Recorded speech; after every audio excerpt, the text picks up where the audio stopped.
Hey, Plain Talk listeners, do you have a question, comment, or something you want us to discuss on the show? We want to hear from you. Leave a voicemail or send a text to 701-587-3141. That's 701-587-3141, and we might feature it on an upcoming episode. Thanks for listening to Plain Talk. Now let's get back to today's episode.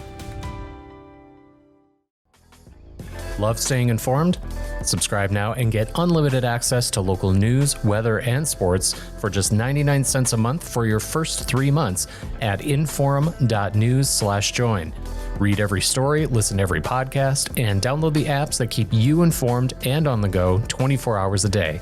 So head to inforum.news/join right now to subscribe. What are you waiting for? Get 3 months of local news for just 99 cents a month at inforum.news/join. You're listening to Plain Talk, the voice of North Dakota politics. I'm your host, Rob Port. If I sound distracted, it's because I've been busy covering this story all morning. I'm joined by my co-host, Chad Oban. He's right of center, I'm left of center, both sides of the political spectrum. I think it's cathartic. I think it's a necessary and proper debate. I'm glad we're having it. And honestly, we have to do better. Okay, I don't know why I'm getting blamed for this, right?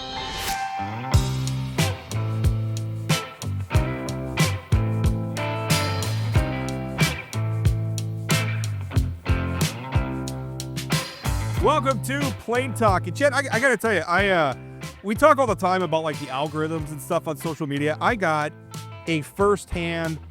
So the other day, I actually watched a Netflix recording, or a Netflix show about Vince McMahon from WWE. And I actually, because I thought like the whole thing about kayfabe, and I think it's kind of, and I wrote a column about it. Ever since then, the internet has decided that I love professional wrestling and has been shoving professional wrestling down my throat with the links showing up everywhere. And it's so effective. The other day, I found myself halfway through an article about WrestleMania or something before I realized, why am I reading this? I don't care about professional wrestling. Well, we talked about the Vince McMahon documentary, which I've heard has led to many people watching that documentary because of the Oban bump of the Netflix documentary about Vince McMahon. But you also said how much you enjoy or used to enjoy professional wrestling. When I was in fourth grade, I liked wrestling. Fourth grade, I liked me some Macho Man Randy Savage. Not so much ever since then. Him and Brutus the Barber Beefcake, which I don't. Yeah. Anyway. I just all of a sudden I'm reading articles now about professional wrestling and I don't know why. When I'd rather You know who I blame? Who? Elon. Oh, when in doubt, blame Elon. No, we're not going to go down that. We actually are not going to talk about professional wrestling or social media in this segment. We're actually going to talk about gambling. Now, I've written a lot about this. If you follow my work, I've been writing about this for a while. Mostly from the perspective, I want to start out by saying, like, I don't have any moral problem with gambling. Whatever you want to do, I don't gamble personally, but if that's how you want to spend your money, I'm not here to judge you. I do worry, though, sometimes that we have opened the door to a level of gambling in this state that I think maybe we didn't intend. And I think that if we intended to do that, maybe we should have been a little bit more intentional. But right now, I think that we are grappling with our attempts to regulate an industry that is many multiples larger than it was when many of our existing laws and processes for regulating this industry were set up. I think that the question of how we regulate this industry, I wrote on social media that it's going to be one of the sleeper issues of this legislative session. I think it's going to be it could be a contentious debate. I hope it's not, but it could be. I think it's going to be a sharp one, and it's one to pay attention to. Here to talk with us about it is Attorney General Drew Wrigley and Deb McDaniel, who is the director of the gaming division under the Attorney General's office. Drew, Deb, welcome. Thank you. Thank you for having us. We're glad to be with you. I guess first of all, I'll start with a question, and either one of you can answer it. I mean, I understand you two are not in a position where you're passing judgment on whether or not we should allow gaming or whatever. You two are involved in, we have these current set of laws. This is what the gaming landscape looks like. We have got to enforce the law. But is it fair to say that we've maybe what gambling has become in North Dakota has outgrown in some ways our existing laws? Is that fair?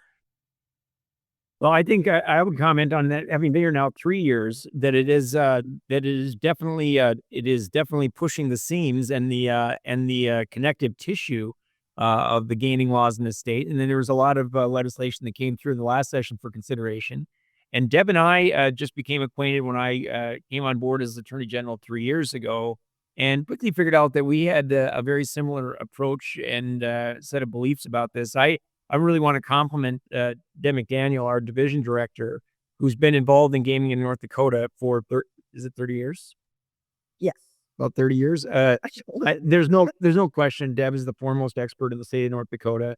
I'm happy to have inherited her from my 3 or 4 previous attorneys general, but she and her team do a really outstanding job, and they know the whole history across that time frame, which is so valuable now because the bounds are being pushed by what you mentioned before, the amount of money that's coming through. And Deb can speak to that better than anybody in the state, but it's in the billions of dollars. And we saw your article that you wrote yesterday. I suppose someone will think that we sat down with you and talked to you about this article. I don't remember. It was many, many months ago, the last time I spoke with either of you about gaming, but I would just say that I think that you squared up the issues here. And to say that it's a sleeper issue, I don't think it's going to be a sleeper issue.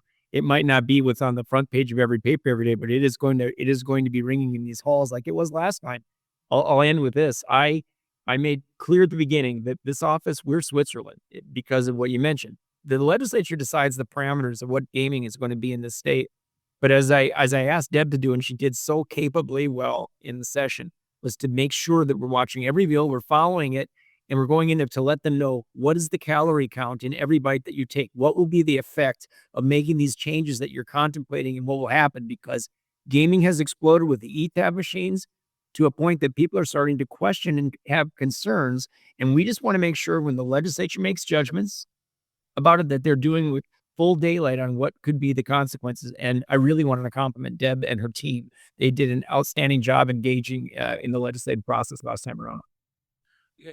A follow-up question that I think one of the things that folks find a little bit confusing, and by the way, I think this topic is very important because I do think the amount of dollars has exploded to a point where I think there's big concerns about what this means in terms of, I don't know, organized crime or other things like that. But one of the things backing up, when we think about charitable gaming, we think about somebody puts $1 in the e-tab machine and the charity gets that money.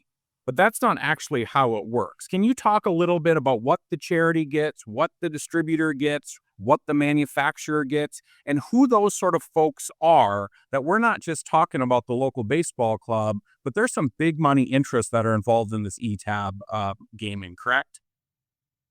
Correct. The purpose of charitable gaming was to help charities supplement their primary purpose. Okay, that was the intent in the start of this.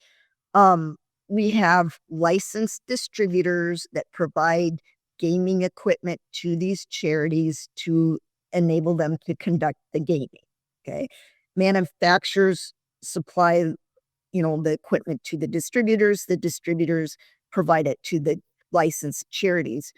The money that goes into the machine, say, $1, it's 4 cents per push of the button that goes to the manufacturers and distributors. Okay. Then after that, prizes are paid out, and then there's the net. And out of the net, the organizations pay a state gaming tax of about a 10% amount off that net. And then after that, you take 60%. We allow the organizations 60% to use towards expenses, and then 40% is to go to charitable purposes. Okay. So a very complicated formula. So on average, if I put $1 in the machine, how much goes to the charity? About to the charity or to charitable purposes. Let's say charitable purposes. Okay, about $4. You said if you put $1 in. Yeah. Yeah. Oh, yeah. 40 cents. Sorry. 40 cents. So about 60% either goes to overhead or the distributors or manufacturers. Okay. So yeah, so in those manufacturers, they're not necessarily distributors. I mean, they're not necessarily North Dakota companies. They're all over, and who regulates them? Okay. Our office does. They have to get licensed through our office. We require them to send all their software to independent testing laboratories to get tested to make sure that they're fair and safe and legal. And then after that, then we allow them to demonstrate their equipment to us to make sure that we're okay with it, and then they're allowed to distribute it to licensed distributors. We do not have any local manufacturers licensed. We have about 13 distributors that are licenses. You have to have a distributorship in North Dakota. You cannot be an out-of-state distributor, and then those distributors sell to our charities. Drew, I unbeknownst to me, when I booked this interview, I didn't know that you guys were getting ready to announce an enforcement action against a company that operates a bar in Mandan. And I guess the situation there is if you own the venue, I guess the bar or the restaurant, what have you, you're not allowed to tell the charity what sort of gaming they're going to do or how to use the revenues. And this bar apparently was telling them, we want blackjack, and you have to use some of the revenues to fund our dart league and our softball league, et cetera. So that enforcement action came down, but I want to read your quote from this because I think it speaks to the larger issue. And I guess you can correct me if I'm wrong. I perceived it as you're expressing some situation or some frustration that goes beyond this particular incident. You wrote in your press release, I quote, "These violations again demonstrate that some unscrupulous individuals and entities involved in charitable gaming are ignoring the charitable purposes and resorting to unlawful practices and greed. My office will ensure that we enforce North Dakota law and protect the integrity of the charitable gaming industry." Speak to that a little bit. What are you talking about? Well, you've got it right. Every one of the actions that we've taken, for which we have been in some circles roundly criticized for taking those actions in the last 3 years, every single one of them has been for that exact reason. It's not simply, well, how do we punish this individual or this place? We want to make that example so that you elevate compliance, so that the laws passed by the legislature or through the administrative law process are adhered to, and they're done for the purpose of keeping things transparent and keeping opportunities for other types of illegal activity, organized crime, and other things coming in, seeping into the North Dakota system. But it only works if you've got compliance. And the rules are very straightforward. The one that some of these examples, and by the way, I had a legislator come in here just yesterday, and he was being he was being smiley about it, and he's being friendly about it. But I know that he's participating and pushing this legislation that I'm sure we'll talk about here today too. You mentioned in your article, they want to now take gaming regulation away from the Attorney General's office. He just said, well, I think part of their problem is that I hear along the lines, well, this hasn't been enforced. These matters haven't been enforced. People have been given opportunities to just, cure the situation, move on. I say, I'm telling people, and I told him, 100% of the gaming actions that we have taken since I became Attorney General, based on the investigations of Deb and her team, and we've got a BCI agent there and other assistance as needed, 100% of those have resulted in the target of the investigation acknowledging wrongdoing, agreeing to the fine, and accepting their penalty, which every time they act like it's a death sentence because they aren't going to be able to conduct gaming. 100% of the time they've acknowledged wrongdoing. Now, this legislator was surprised by that. I said, we haven't had to go to court. When we present them with our evidence, it's so clear. And one of the complaints I get, and I get calls from legislators routinely, they'll say, my friend or a constituent of mine, and they're just doing their job. They're saying that he or she says that it's all confusing and they didn't know what was going on. The stuff is very complex. And I was telling the same thing. It is complex. It is. And Deb and her team do an excellent job of conveying what are the expectations and the requirements. And in the instance that they were talking about in that matter, they had back and forth emails. I said, you weren't told about these things, Legislator A, but they had very clear guidance, which they acknowledged to us. They understood, and then they chose not to comply. So in those instances, we go in, we take away the license, we get a fine, we move forward. You mentioned one of those in this case. It was the largest gaming action taken in the state of North Dakota. It happened during the last session. The person, you named him in here, Dave Wisdom, as a result of his misconduct, he was required under our settlement to pay a $160 fine, which was the maximum to the penny that you could get on state. $60,000 fine. Yep, 160, the most we could get under state law. He and his family had to sell their interest. They acknowledged all the wrongdoing that we had alleged, and there had been a parade of lobbyists and others coming in here for months before then telling me there was nothing wrong. Nobody was doing anything wrong. I say that not pridefully. I say that to say I've been a prosecutor a lot of years, decades at this point. We understand the nature of evidence. Deb and her team are the foremost experts, bar none, in the state of North Dakota, and relying on their investigations and what we know we're going to be able to show. We've confronted organizations with their non-compliance, with very clearly understood conditions of state law, and they've all acknowledged their wrongdoing. That's a compliment to Deb and her team, and we want to highlight those through media and other outlets so that people can be even more aware. One last thing I want to say on that after the last session. Deb and her team went around the state of North Dakota. I'll let you speak that, Deb. It was incredible, the response of people coming in and getting educated, getting insight again on what are the requirements of gaming. That our goal is compliant. It's not having the opportunity to sue these cases out. But Deb, tell a little bit about the training you conducted with your team. We have 350 plus organizations throughout the state that are operating in over 1,000 sites. Okay. We've taken a handful of action. We've gone through, we are here to help the charitable organizations with this. We educate them. We have training. We went last session around the state informing all the organizations, distributors of the law changes. We went to Bismarck. We went to Dickinson, Williston, Minot, where else? Devil's Lake, Fargo, Jamestown, having like little town halls explaining the changes in the laws and the rules. We have in-house training almost every day. We're available for that training. We explain things. We are not here we're enforcing the laws, and we're educating the charities on how to control and safekeep their earnings so that this money does go to charitable purposes and help their primary purpose.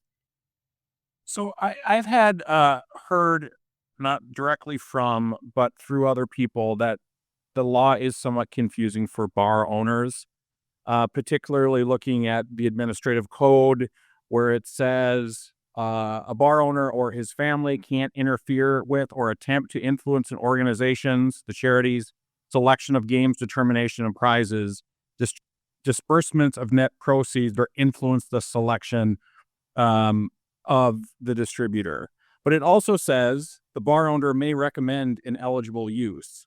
So you can recommend an eligible use, but you can't try to influence how that seems confusing to me for a bar owner trying, and it seems like it's sort of this bar in Mandan that just got hit. And Drew, I got a question that, and then another follow-up question to that is, how much money are we talking about that got sort of misappropriated through this silver dollar bar to the dart league and softball?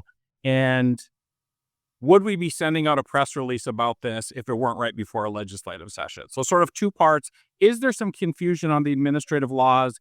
And are you trying to make an example of these folks leading into a legislative session to help with your case? I'll start with the last issue. No.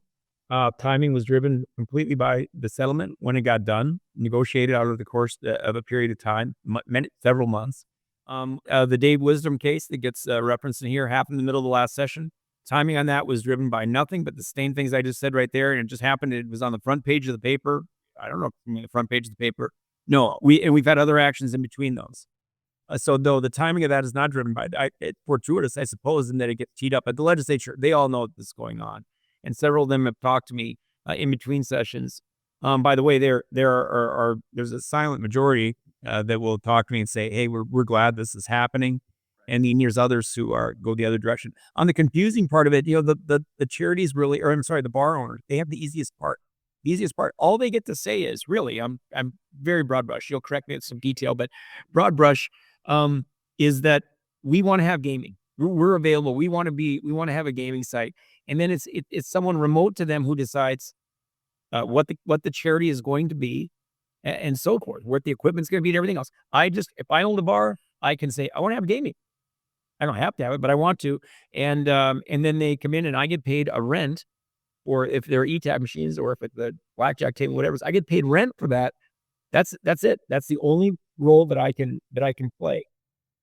And when it says recommend an eligible use is like, from your perspective, the bar owner, and let's go through a scenario where now we have charities who are buying bars, and it's like, I don't think that's something people thought about 3 years ago, and this was put into place. It feels like, to Rob's earlier point, that we are a little bit behind now that we have charities buying bakeries so they can do gaming during them, or buying bars or whatever. But like, so my question is it confusing? Drew, you said no, but are we sort of in this sort of wild, wild west with charities buying bars and buying other ways to sort of connect these dots? It's a little bit like holding back water with our hands. I very quickly identified this as a top issue going into the last legislative session, because you may recall the debate about whether gas stations could start to have ETAB machines. And the predecessor administration had approved 4 of them in the state of North Dakota. It was I felt it was a questionable reading of the applicable statutes. Deb and I talked about it, and there was a meeting of the board, the commission, the gaming commission. Is that what they're called? Gaming commission was going to meet here in the building, and Deb told me about it a couple of days beforehand, because I had said emphatically, I am not expanding gaming on my own sort of executive action. It'll expand at all, if it does, under a legislative action. People who represent all 4 corners of the state of North Dakota. So she said, well, here comes the opportunity, because we've got these 4 that were approved in the state, and now this is going to proliferate around the state of North Dakota.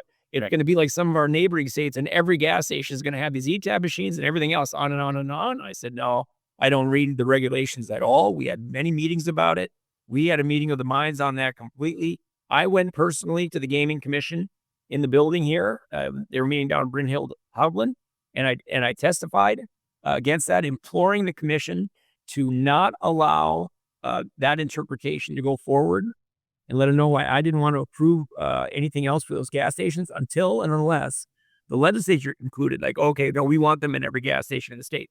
I was so overwhelmingly persuasive. Deb was looking at me just like this. It was like, well, I was so persuasive that we won by 1 vote, but we won. And we won. And that put it down the road into the legislative session. And then we had a big battle over that. It was like holding back water with your fingers. And Deb and her team, and I helped where they felt I could be helpful, beat that back. Convinced, I mean, it was a majority of the legislature concluded, no, we don't want these machines at every gas station. And the number Deb gave me at the time was, if you don't go down there and testify, and if we don't persuade them at that time, and if we don't prevail in the legislature, there will be many hundreds of gas stations in the state of North Dakota that have up to 10 of these ETAB machines in them, and it'll be there within a year. There's one right on that way to my house over here. One is right in town, and it's lawful. It was approved under the previous administration, but here we are today, and the legislature made a judgment. So when you say we're behind, we have the laws that we have. They're creative, they're entrepreneurial, the people pushing this, and it's our job to identify that. That's what Deb and her team do so well, and we're appropriate and helpful. It's my job to step forward and say we're gonna bring this to the attention of people who can make this judgment, I guess. And so far, they've made judgments to try to contain. And yet some of the stuff coming in this session will be about not containing, which again, if they get a majority, that's what they're going to get to do. And we'll regulate whatever they decide to do. But we'll need a lot more personnel. Chad, I want to clear something up too, if I can. Charitable gaming is for charities to conduct, manage, and control, not the bars, not the distributors, not the manufacturers. So the laws and the rules aren't to the bar owners, they're to the charities. And so the charities, our office truly appreciates Drew to stand behind us to help enforce these laws and rules. If we ignored this activity, it would snowball. And it is snowballing. And that's why we appreciate that Drew is actually allowing us to go out and, again, educate and inform people. Now, if the bar owners don't understand what the laws and rules are, it's because they're not allowed anything. It's the charity that we regulate. We go to the charity and say, hey, you can do this, that, and the other thing because the state is allowing you to do this. Just you. This is your privilege to do, not the bar owner. So the bars get a legalized set rent amount for a charity to be able to use space to conduct gaming for them to make money for their charity, not to make money for the bar. Okay, so what's happening is like I said, it's been snowballing because we haven't had the FTEs or people backing us to make sure that these laws and rules are being adhered to. And so the bars and the charities are making these backdoor deals to absorb as many sites as they can to make as much money as they can. And that's not the way this is supposed to be. Right. So this one entity that came in, they had come to our office. They did ask the questions. I was very clear in explaining what a bar owner could and couldn't do.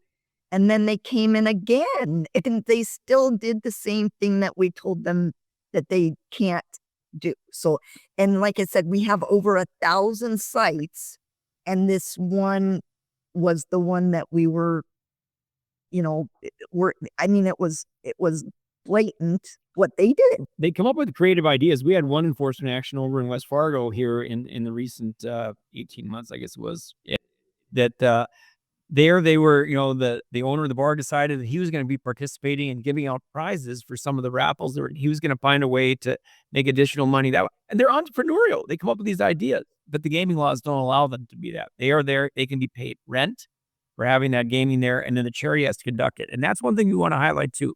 The vast majority of charities are doing this for the right reason and in the right way. The majority are, and for good purpose. And most of them, we would agree that they're there. This is what I would ask, people listening to this who are involved with charitable gaming in some way, shape, or form, or their charity has a site or 2 or 5. Demand transparency from your gaming manager. They all have professional gaming managers who are charged with understanding the regulations as they go along and interacting with the gaming division of the Attorney General's office. Demand from them, because you don't want to get a black eye for any of this. So demand transparency from them. Sit down with them and say, explain to us how it is that we're complying with all the gaming laws, and make clear to them that you expect that they and the whole organization will. That self-compliance piece of this is critical. It is why we talk about these things publicly. That and Deb just wants a bunch of credit for stuff. But you've really never, I like to think there's others in the gaming division professionals that are there. They work so hard to help people get this right. I am so impressed with how hard they work to make sure that people can see through any fog that they perceive, get it right, and have the proceeds going to the gaming. They are to be commended. And when we take action against people, we're not doing it to be, it has to be punitive to some degree, or you won't have any deterrence. And we want to avoid this conduct up ahead. So that piece of them educating it and us having the will to go forward and bring these actions is the hope we have to enforce compliance. And then with the legislative process, making sure that they understand this is what this is what's going to mean if you make those changes and how it will proliferate or not. If that's what you want, as I always say, then own it. Push the green button and own that. And know that it's going to be there. There's going to be a proposal this time around. Maybe you want to talk about this. Yeah, I was just going to ask you about that. And last question, we probably should have gotten this at the beginning. The impetus for this is obviously the legislature is coming into session, and I think there is some need. I think probably everybody on this call would agree. Maybe there is some need to update our laws in some ways. I think in one way, make some more resources available for enforcement. But also maybe we do need to update the laws. Maybe they could be clearer. Maybe we could draw some new lines, because the intent here is not to inhibit gaming. It's just to make sure everybody's playing by the rules. But there is going to be a push to move enforcement away, or the basically move regulation away from your office and perhaps put it under a different. I know that bill's out there. Everybody's been cagey about who's behind it. I haven't seen a draft copy of it, but that's my understanding is they want to take regulation away from your office, Drew. I don't know what you've seen of the draft. I don't know if you've seen a draft or if you know who's behind it, but I guess my question is, I mean, what would you think about, or what do you make of that push? Well, as I told a couple of legislators who raised it with me, I told the same thing. At the end of the day, we're not sitting. Who's raising it with you? I mean, who's bringing it up? Who's been bringing it up to you? I'd rather not mention it at this point. Yeah, I'd rather just not mention it. It was a good, it was kind of constructive discussion so far, but it's gonna it may get more pointed as it gets to be public. They wanted to, I think, see what my thoughts were on it, and I said, at the end of the day, you want to save us a bunch of time and headaches, take gaming enforcement away from us. I think that I think though that we've done the best we can with the resource we have in recent years. They're taking it away for the reasons that you make clear in your article. They're taking it away because they want to take it away because of enforcement. They want to take it away because I don't think that they like that an accountable elected public official is stepping forward and saying we're going to enforce these things, and is going to we're leveraging Deb's and her team's professionalism, ability, and the thorough nature of their investigations. We're leveraging that for public good, and I don't think I have to sugarcoat it any more than that. That's why they all of a sudden, and at least one of those legislators said to me a couple years ago, "Who do you think you are? Like these things haven't been we haven't had these kind of enforcement actions. Who do you think you are?" Which is one of my favorite quotes. I said, "Well, I am the guy who enforces." I pointed at him. I said, "I enforce the laws that you passed, so that's who I am. That's who we are." So it's going to be. I think there's going to be a bit of a public discussion and battle. And at the end of the day, we always want the charities to understand we're on their side.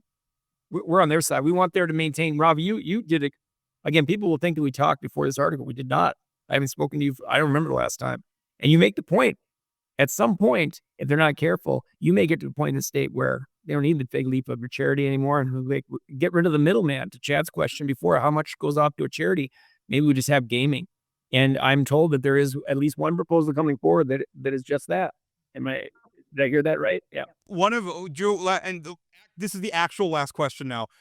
Zach, but a question too. We're not letting him off the hook. Okay, so we're going to go into a little bit overtime here because I do think this is a really fascinating issue. You had said that one of your roles was to sort of inform, as the legislature is making their decisions about where the boundaries are going to be on this thing. Yeah. Your role is to sort of inform them about, the potential consequences of that, both good and bad. And do we have any numbers? Because part of it, and one thing that I'm getting from a lot of people today in response to my column, I have probably a dozen emails, people asking, what's been the impact on gambling addiction? And some people telling some very personal stories about family members or friends that have struggled with gambling addiction. Do we have numbers for that? Because I kind of think we can't have however many billions of dollars of additional gambling happening in the state of North Dakota now without there being an impact on that. So do we have a way to quantify that? You're exactly right. I've read studies in the past about, every dollar of additional gaming goes on, what kind of, what's the uptick in the need for human services dollars. Deb just pointed out what I thought was the case also, that the Department of Human Services would have all of that information. It is part of the discussion, and it needs to be, because that's the part of gambling that doesn't get talked about maybe enough. And I'll tell you, it's a charade for people to say, well, it's all really confusing. We don't know. You've got a team here that educates your gaming manager who's in charge of running all of that stuff. That's their professional job. I had two legislators come in here in the last session. They were frustrated. They were frustrated with Deb. They said, she's coming down here, not clear what she's saying. And I laughed at them both. I said, I have watched a lot of her testimony. We've talked about her a lot. I've given some testimony. You don't like what she's saying. That's different from it's not clear. So they gave me a bill. I took it out of their hands. I said, what time are you guys? They said 11 o'clock. I said, all right, I'll be down there at 11. And I started handwriting in all the stuff that they claimed they had questions on. Hand wrote it in. I had my executive assistant make photocopies so everybody could see it's my handwriting. And it was a bit of a fit on my part. I'm capable of those. I was having a little bit, I was like, we're going to make it crystal clear. I walk down there, and that's the day that this picture is taken. And I'm testifying to them. I hand it out to every member of the committee. If there's any question, this is the official stance of the Attorney General of North Dakota, hand in glove with his gaming division, who I've got the sense that God gave a goat to understand that they are capable, they are thorough, they are fair, and they do everything they can to educate people. Well, it just, I mean, on the complexity argument too, I think we need to remember we're not regulating lemonade stands here. This is a multi-billion-dollar industry who can certainly afford to hire a lawyer or two to help them with this. We hear from them also. So my final question is, if we're going to do this right, if we're going to do compliance right, staying in the Attorney General's office, how many more FTEs do you all need? Because you can't continue to have the same amount of FTEs working in the gaming division as this continues to explode. I mean, what are you asking? And let's maybe start the answer with what do you have now? Because you're saying 350 plus organizations operating at over 1,000 sites. How many people are actually reviewing are in charge of reviewing the operations at these sites and trying to detect problems? Okay. There's 20 total. One is myself as the director. We have 8 auditors that do random audits of the charities. So like I said, there's 350 plus organizations and we're doing random audits. And you haven't heard one complaint from a charity saying, oh, our office is coming down on them. We have over 1,000 sites. We have 3 investigators on top of the 8 auditors and myself. And then we have a tax return team that reviews the quarterly tax returns to ensure that the money is going to charitable purposes as required. And you have all those positions filled currently? We're down 3 positions that we're advertising for right now. We also have a training coordinator that is we call them a training communications coordinator that does, like during the session, notifies all the organizations of the bills in play. We also like I said, we do training every single day for organizations, explaining the rules, explaining the laws, trying to help them to ensure that they have safeguards over their money and that their employees are trained also. Yep, that combined with the enforcement efforts, does provide some deterrent. And when you say I'm not going to word splice here, but you said, what do you take to do it right? We do it right. Yeah, we need more. We need more like that. And it's a bit like the highway patrol being out looking for speeders. I mean, you don't have a highway patrol for every speeder, but they're out there to provide a deterrent. And we make that a routine part of all of our testimony. And Deb and her team, again, I'm complimenting them a lot, and they deserve every bit of it. They include that in all their testimony, that if this provision passes, we are going to need the following additions to our staff. It's just that way. We'll need this many more auditors because there'll be that much more gaming, that many more sites, and we'll need this many more auditors. Then we get accused of trying to kill things with fiscal notes, and all I can do is say, we're pleading not guilty. We don't try to kill things by fiscal note, but we're not going to let ourselves be completely overrun by this because you can only do so many enforcement actions. And when you do it, we appreciate that there's been attention paid by the public to it because it merits that. They are illustrations of troubling failures to comply with the very clear gaming laws of North Dakota, and there's a lot of money involved. Yeah, Drew, I didn't want to make it seem like I didn't think you guys are doing it right, but I just think when it's exploding like this, so often the legislature does like to put in programs but not have the FTEs and then are frustrated that things aren't working perfectly. So we added a couple after the last, and being at 3 vacancies right now is a little bit up. Usually we'll be full or 1. Yeah. And Sorry, go ahead. Oh, that's what happened with the ETAB bill. There was a fiscal note that was submitted, and then they said, no, we don't want to kill this bill with this fiscal note. So, I mean, we did notify legislators that this would be a big deal, and it was presented to them as, oh no, it's electronic pull tabs. It's paper pull tabs in electronic form. We don't need a fiscal note. Yeah. Well, I feel like maybe we did. In hindsight, speaking with 2020 hindsight, Deb, Drew, we won't take up any more of your time. Thank you so much for coming on and talking with us today. Thank you for the opportunity. We appreciate it. The cold cases you see at the Vault have captivated readers across our region for years. At the Vault podcast, our team of professional reporters takes you further into those stories with new interviews from family members, investigators, and experts. Check out The Vault at inforum.com/The Vault and subscribe to The Vault wherever you find your podcasts. Well, that was a fascinating discussion. It's a fascinating issue. It's complicated. And one thing I wanted to make clear, we were talking a little bit after we ended the interview. And one thing that both Deb and Drew, I think they made it clear during the interview, and they made it clear off.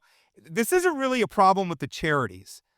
Right. The charities are being put in a position when we talk about them buying up bars and stuff. One point that Deb was making is they are kind of being put in that position to protect themselves because bar owners or people who own the venues are kind of twisting their arms in some ways, trying to get more money or trying to get a bigger slice of the pie. And really, I think that is the pressure. I think the charity's got to be very careful because that is the pressure that eventually is going to, if we keep going as we are, is going to remove the charities as the fig leaf over what is just full-on for-profit gambling. Well, and I have some level of sympathy for bar owners as well. So they're sitting there, they're owning this venue.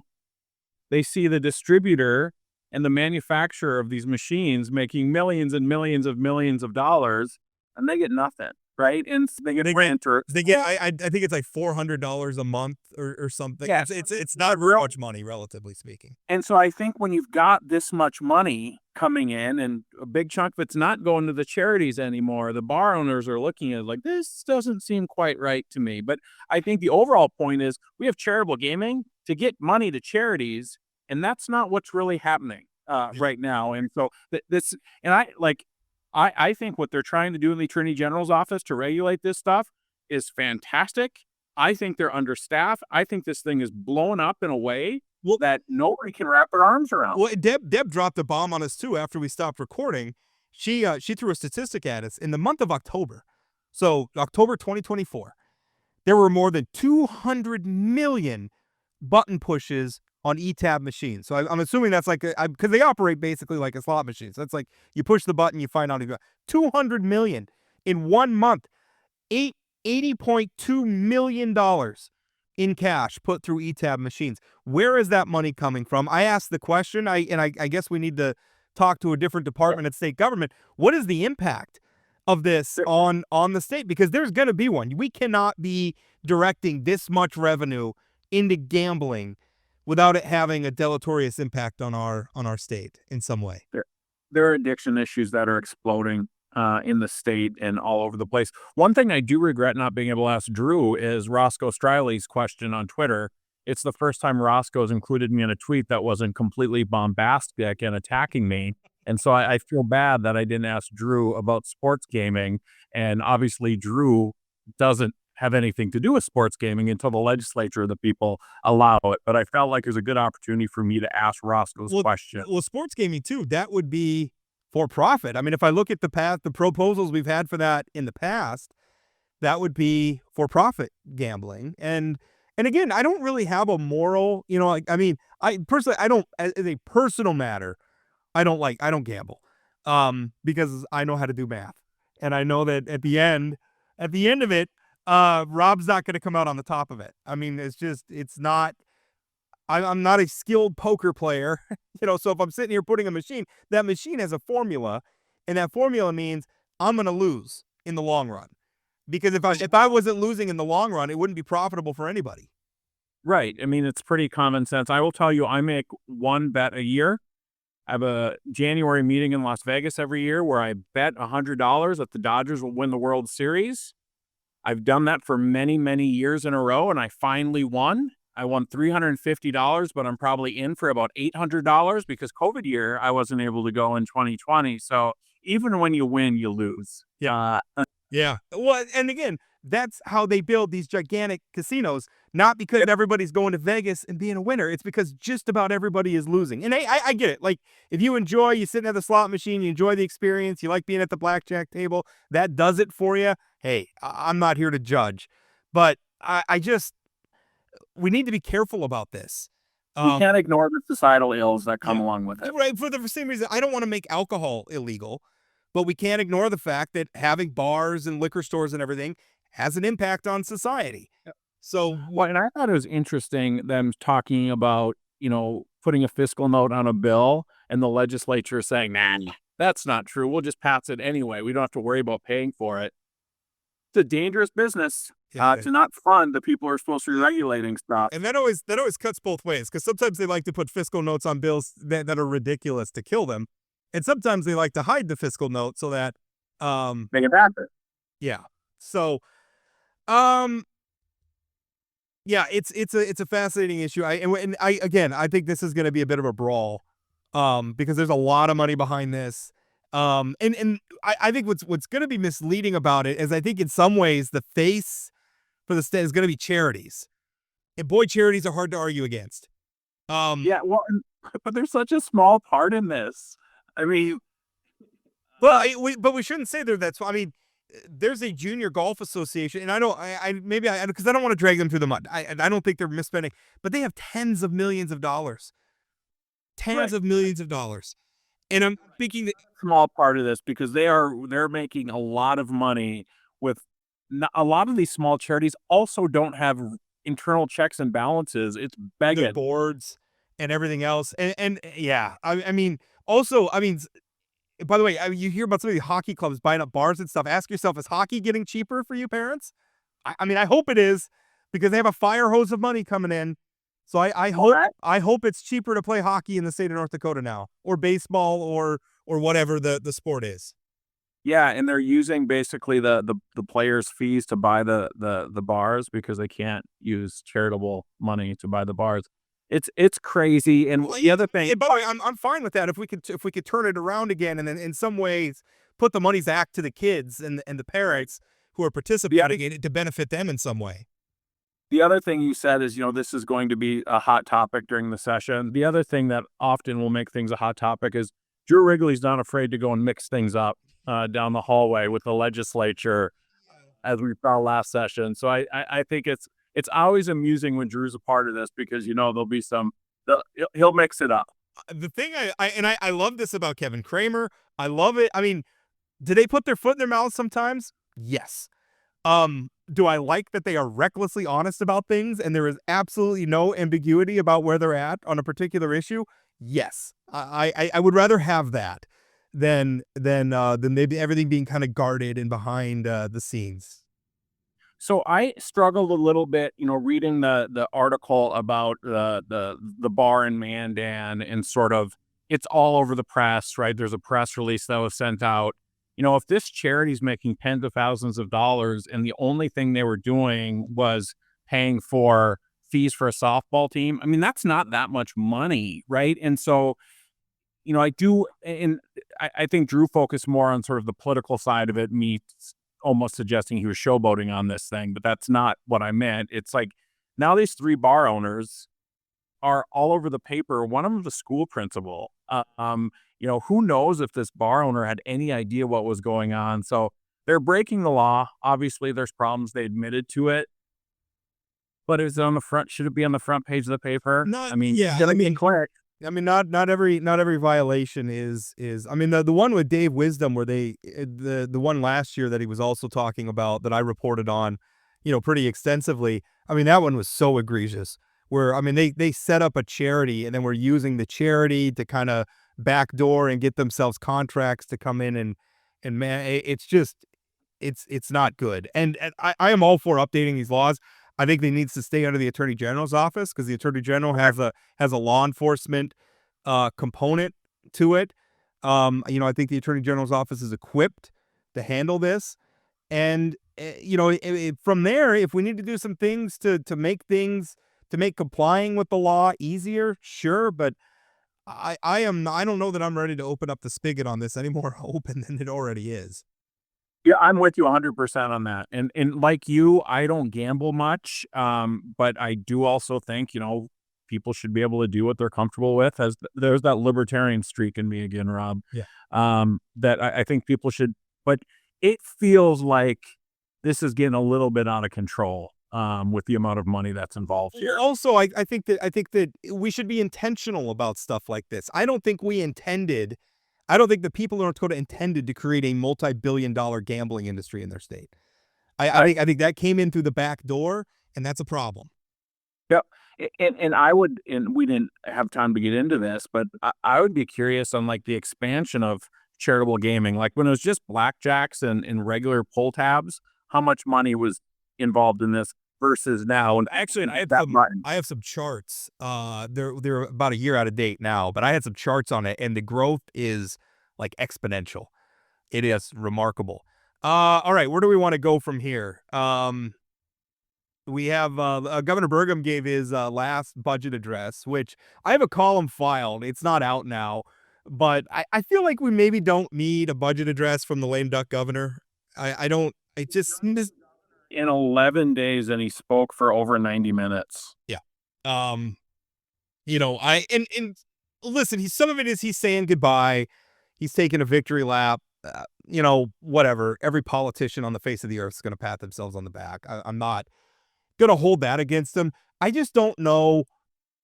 It's just so weird because it's like by law, the organizational session has to happen between December 1st and December 15th. The new governor gets sworn in on December 15th. And so, and the law also says that the governor has to deliver the budget address to the organizational session. So by law, when we elect a new governor, the old governor is going to give the budget address right before the new governor's first legislative session. That makes absolutely no sense. I feel like we could work the timeline there a little bit and figure that out. It makes sense or doesn't make any sense. It's awkward. I've never, well, I mean, I suppose at some point there was one that there was less hype about, but even talking to lobbyists and like people are like, who cares? Like this budget isn't going to matter that much because hell, it doesn't matter even if there's not a new governor because the legislature just blows it up anyway. But it just feels sort of strange when we're going to have a new governor in 11 days to have him talking about what should happen between January and May. Yeah. Well, I guess it's going to be interesting what happens. So the organizational session, Rob, I mean, Yes. were you surprised by any of the committee members? Or, I mean, we had, again, there's no female chairs in the House that you've reported on. Again, I don't know that that's all that surprising, sort of based on who's there, but yeah, I mean, the number of female chairs, because on one hand, like I'm not an identity politics person. Like I don't really care about the gender of who the chairs is. I do think it's problematic when you go a decade and there's not been a female chair. It makes me wonder what's going on there. I look right now, I mean, a couple of the probably what you would say people who have risen to the level where they deserve a chairmanship are, someone like Emily O'Brien or Representative Brandy Pyle. And they're both on appropriations, on the appropriations committee, which I haven't spoken to either of them, but it would be logical that both of them would prefer to be on the appropriations committee than a committee chair. I'd rather be on appropriations than a committee. So, I mean, in some ways you could say being on appropriations is better than being I guess, depending on which chair your chair or which committee you're talking about. But, so and the rest, everybody else, I'm not sure they've, I look at them and I don't really see any obvious people who are passed over. Maybe Representative Schreiber-Beck on education. But that decision was made last session, right? They're not going to throw out Heiner now after he's been the education chair. That would have been had to have been done last session. Anna Novak's another one I think that is right there. Obviously a great lawmaker, very engaged, very effective, very smart. But I don't want to say I was surprised that she was passed over at all. At the second session. Yeah. Although term limits, she's damn near. Well, we're going to have to start moving people up the ladder quicker now. One that surprised me a little bit on the Senate side was, obviously, I pay attention to the Education Committee very closely, and that Michelle Axman wasn't chosen as the education chair. We had Michelle on a couple of months ago talking about her education savings account. Here's the deal.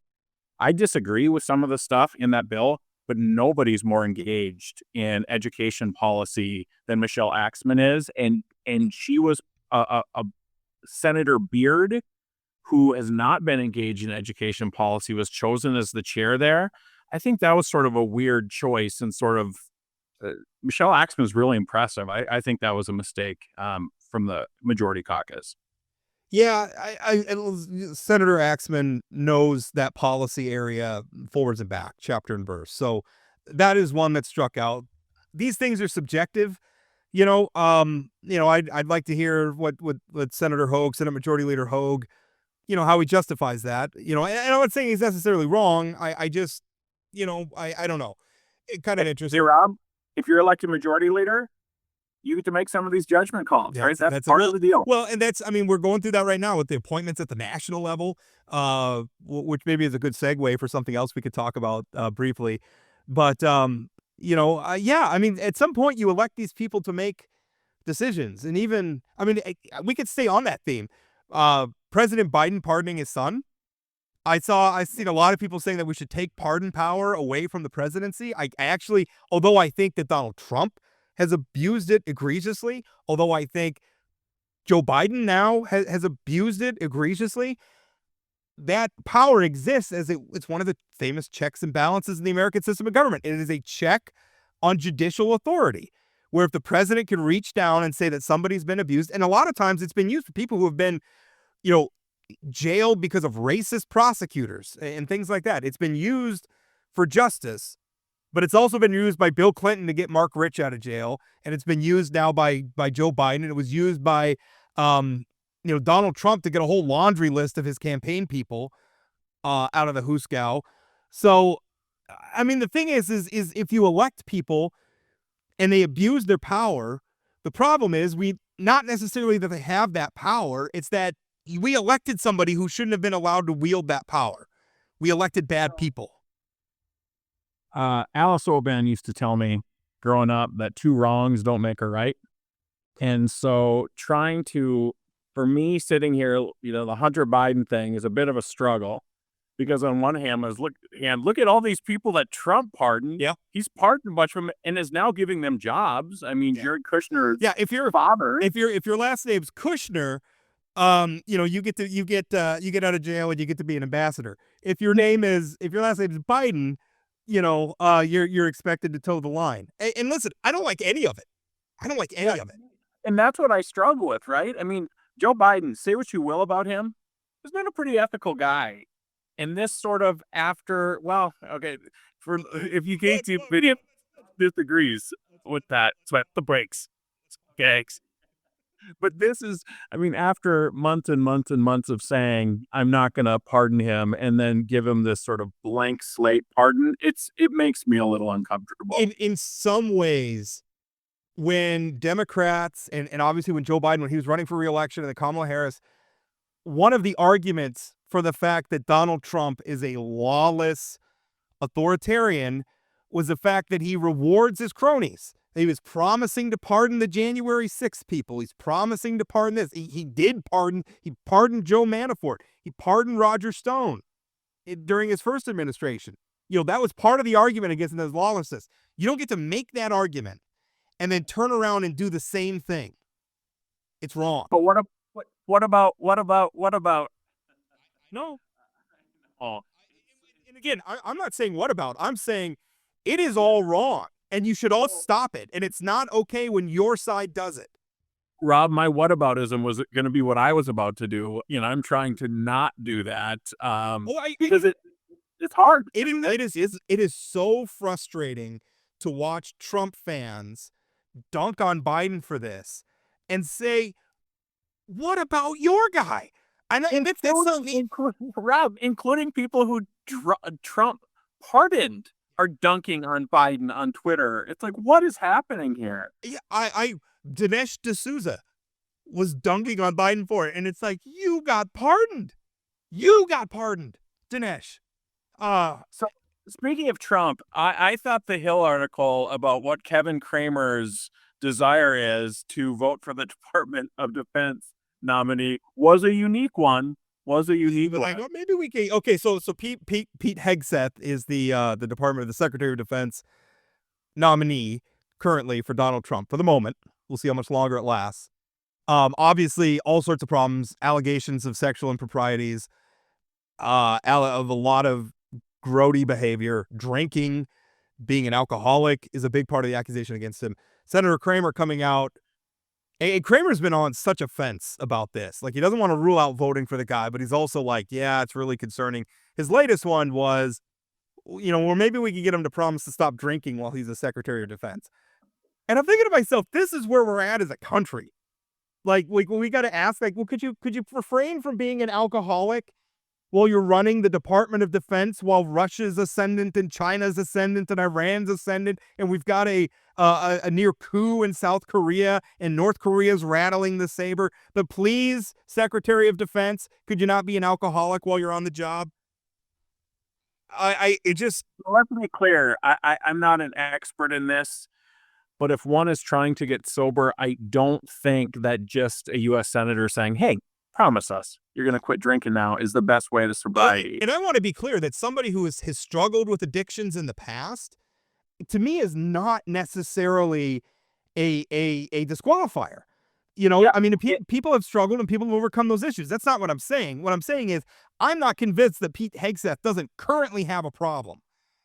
Well, in addition to the sexual improprieties and everything else. Well, yeah. I mean, it is interesting. If this guy quits drinking, I'm okay with him, even though he's got this history of, sexually assaulting women and paying off women that he allegedly sexually assaulted. That's okay. But if he puts down the bourbon, we're going to be okay with him. I got to be honest. I don't believe that Kevin Cramer's on the fence with this one. I think if he gets to the floor, Kevin Cramer's voting for him. John Hoban's voting for him. I think it might be true they would rather somebody else get to the floor. And to be fair, in that same interview, Cramer expressed a lot of suddenly, like, Senator Joni Ernst from Iowa is emerging. She's got a military background. She's emerging as a potential pick. That's somebody, by the way, I'd support. She's got a background of being critical of Donald Trump. I think she's well qualified.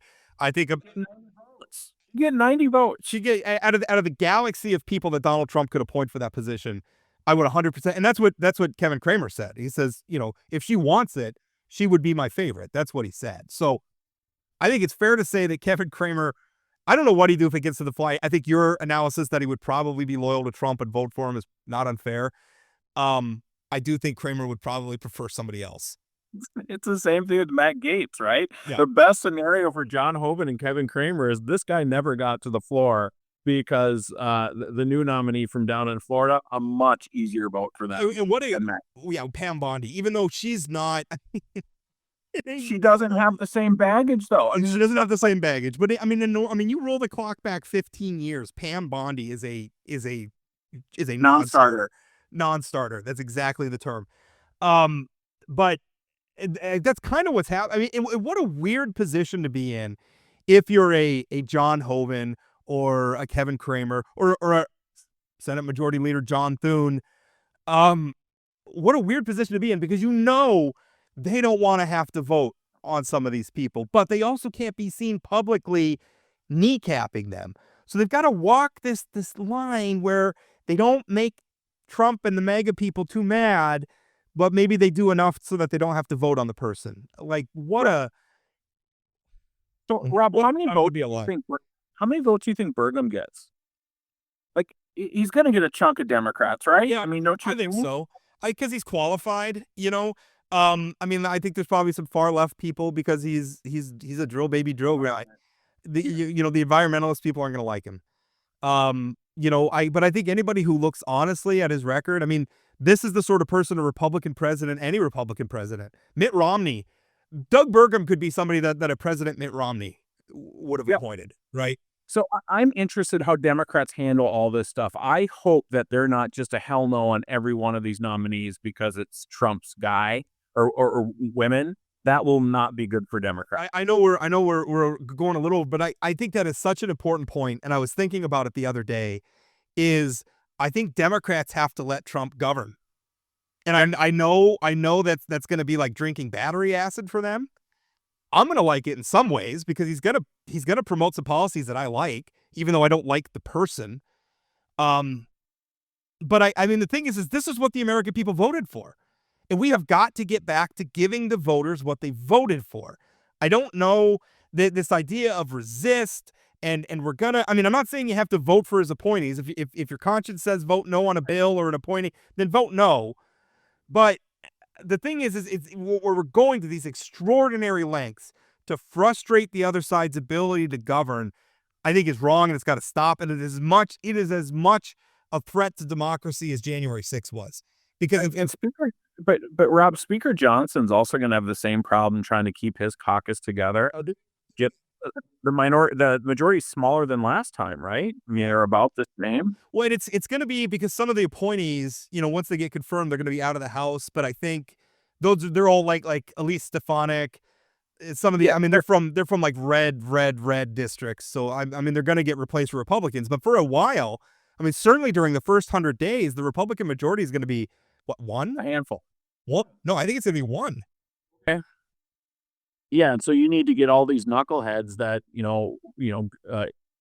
got rid of McCarthy and others to agree on stuff. I mean, I think even with a trifecta for the Republicans, I will be surprised if they move much in terms of policy. It's going to be interesting too to see how engaged Trump is going to continue to be, because I kind of feel like what's he got left to prove now, right? Like he just had whatever you and I, however I may feel about it. I mean, when I was reading back through some of Burgum's old tweets, and he called it the greatest political comeback of all time. Not wrong. I mean, to come back from where he was after January 6th to win the election again and win a plurality of the popular vote. He didn't get a majority, but he got more of the popular vote than Kamala Harris did. What can you say? And I mean, I think that's what Democrats got to do. They won. Yeah. And in a democracy. And here's the deal. There's not going to be people breaking into the Capitol on January 6th. So by and large, Democrats have said they've won. Right. There needs to be, like, I'm still not, what are we, like a month past the election?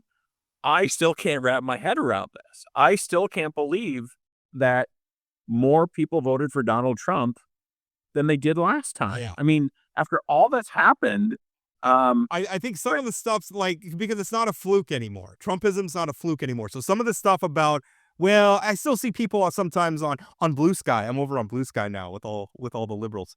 But I see a lot of people, I mean, because Blue Sky's people leaving Twitter, so it's just become like an anti-Trump, anti-MAGA. It's actually kind of boring. But a lot of them like, oh, we can't normalize Donald Trump. The American people normalized him. This is what they voted for. That can't be your position anymore. Your position is you are the minority party now, and you need to do all the normal things the minority party does to advance its interests and to, vote your conscience. But beyond that, we've got to end this constant battle of I'm going to impeach, we're going to arrest, we're going to do this. Maybe Trump's going to, like, if Kash Patel is head of the FBI, I don't know what's going to happen. That's a little scary to me. But you can't sink to their level. They can't be this constant escalation. I think Democrats we got to get back to normal. Let Trump govern. And if it hurts, I'm sorry, I hate to say this, but it's what the voters wanted. well, and I also think Republicans can't do this thing where, that's just Trump being Trump, and he's not a normal Republican, and I'm over here, I'm a normal Republican. This is who Republicans are. Yeah. No, the Republican Party's changed. It's not what it once was. The sort of Reaganist Republicanism that I am an advocate for to this day, we are nothing approaching. We're not even remotely approaching the majority in the Republican Party right now. And the thing is some of the stuff that they're doing. I mean, some of the stuff with like the Department of Government Efficiency. If it wasn't a clown car of weirdos running it, I would be 100% for it. Some of the stuff's not bad ideas. We really do need to look at red tape. We really do need to look at the size of some of these bureaucracies. But, it's just, It's not going to get done with those two clowns running the show, though, with Elon and Vivek. I mean, it's not going to be well thought out. It's going to be just political payback. So we'll see. I shouldn't be so cynical to start this out. You just said Democrats need to let him govern. Let's see how this plays out. I think that's the right thing. And then, when he does things that legitimately hurt the country, that legitimately hurt constituencies of Americans, identify them, and become their champions, right? But that may be Democrats having to shift gears and deprioritize, some of the stuff, maybe let go of some of the campus style politics and everything else. But we'll see what happens. I'll believe Democrats at the national level are capable of doing that when I see it. All right. Hey, what do you say on Friday? We talk about property taxes again. Yeah, why don't we? We're actually going to have Gary Emineff on. He had a column, and I wanted to bring him on because that is one thing that I'm hearing some of the proponents of Measure 4 talk about is, okay, now that if we don't eliminate all property taxes, then let's just eliminate them for residential properties. Although the interesting thing is I got my hands on an internal meeting minute from the committee that backed Measure 4, and they're not for that either. So, and they actually, by the way, for as much time as we spent beating the tar out of Measure 4, their proposals that they're talking about, some of the things, very interesting. We could talk about that. Gary Eminen's going to be on. And we also have a guest for, Senator Murphy from, Representative Murphy. Gosh darn it. I'm getting all confused. Promote him. Representative. The House members, I don't know, would say, I don't know that they would say that's a All Rob. I ate it. yeah, I don't know that they would call that a promotion. He's Representative Eric Murphy's going to be on. He's got a bill on abortion that I think is fascinating. All the details, basically, it would ban abortions after 15 weeks. I think there's some exemptions after 15 weeks as well. I like it. I think it's far looser than our current law, and I think it's where most North Dakotans and most Americans are at. We'll see if they can get it. They can get it through the legislature. It might. Your Murdahl didn't like it much, did she? No, that might be an uphill push, but who knows? We'll find out. But he's going to be on as well.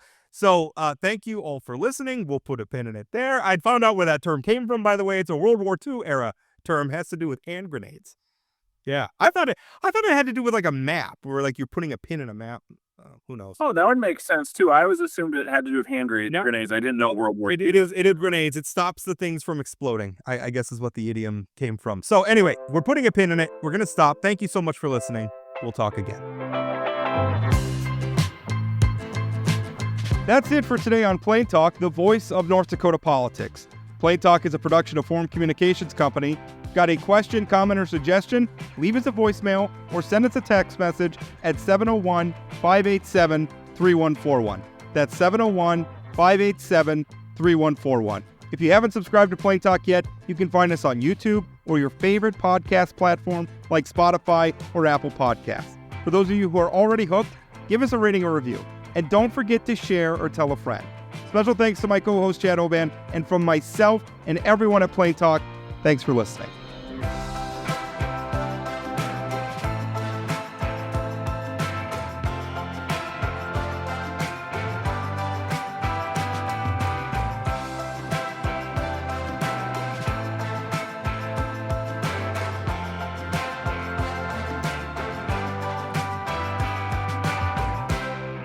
Fourth grade, I liked me some Macho Man Randy Savage.